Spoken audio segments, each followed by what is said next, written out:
سلمہ آج ایک فرشتہ ملنے آ رہا ہے، بہت خاص، کسی کو دروازے، کسی کو اندر نہیں آنے دینا۔ حضرت سلمہ پیرے پہ کھڑی ہو گئی۔ تھوڑی دیر میں حسین آ گیا، چھوٹے بچے معصوم ابھی اندر جانے لگے، انہوں نے روک دیا، وہ رونے لگے، وہ روئے تو انہوں نے چھوڑ دیا۔ تھوڑی دیر کے بعد اندر سے میرے نبی کے زور زور سے رونے کی آواز آئی، زور زور سے رونے کی آواز آئی۔ سلمہ رہ نہ سکی، بھاگ کے اندر گئی تو آپ نے کیا دیکھا؟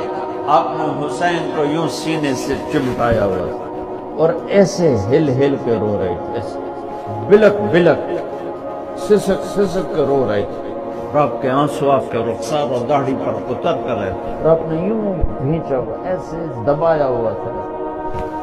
تو حضرت سلمہ نے کہا، میرے ماں باپ قربان یا رسول اللہ، کیا ہوا؟ آپ ایسے تڑپ کے کیوں رو رہے ہیں؟